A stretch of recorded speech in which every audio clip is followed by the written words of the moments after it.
大家好，早上孩子上学走的时候跟我说想吃粉条酱肉包啦，上午立马给孩子安排起来。看一下这个外皮暄软蓬松又劲道，浓郁的酱香味扑鼻而来，就是放凉了吃它依旧柔软。准备350克温水，里面加入3克食盐，再往里面加入1包酵母粉，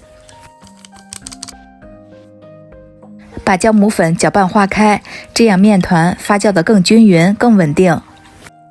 搅拌好以后直接倒入面粉里面，面粉我准备的是500克，用筷子朝着一个方向搅拌，搅拌成这种偏软一点的面团。最后再把面团给它简单的揉几下，揉至里面没有干面粉。揉好以后盖上保鲜膜，把面团醒发2倍大。然后我们再准备2把粉条碎放入碗中，这里粉条我们可以多准备一些。接着再倒入温水，把粉条泡软。再准备1块生姜，先切成薄片，再切成姜丝，最后切成姜末。再准备1节大葱，给它切成葱花。葱姜切好后备用。起锅烧油，做酱香包，这个油我们可以多放一些。准备半斤五花肉馅放进来，用中火把肉馅炒散。家人们，阿鹏每天都会分享一道家常菜，如果觉得我的视频对您有帮助的话，就动动您发财的小手，给阿鹏点个赞，留下关注吧，在这里非常的感谢。最后把肉馅炒至发白变色，然后再倒入一些生抽，再加入一些老抽，再往里面加入一些13香，再加入1勺黄豆酱，再把葱姜也放进来，大火翻炒均匀，炒出葱香味，把酱香味也给它炒出来，把肉末炒至发红上色。炒好以后先盛入盘子里面备用。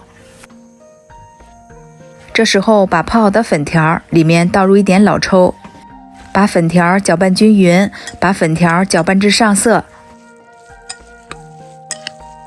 搅拌好以后直接倒进肉馅里面，然后再往里面加入半勺食盐，再加入一些味精，把肉馅给它充分的搅拌均匀。哇，这简直太香了，酱香味扑鼻而来。这时候我们的面也已经醒好，我们看一下，里面都是大气孔。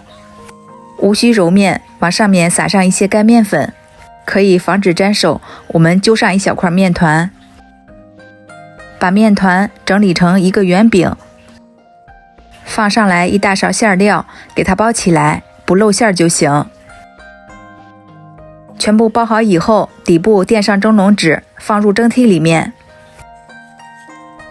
开水上锅蒸，水开计时，再蒸上15分钟，蒸好后再焖上2分钟。时间到，我们打开盖子，哇，漂亮，个个饱满，个个蓬松暄软，热气腾腾的粉条酱肉包出锅，掰开就是扑鼻的香味，粉条弹牙，肉馅入味儿。一出锅，我家孩子吃了7、8个。吃这个包子真的超满足，如果你也喜欢，快收藏起来试做吧。今天的视频就到这里，下一个视频再见。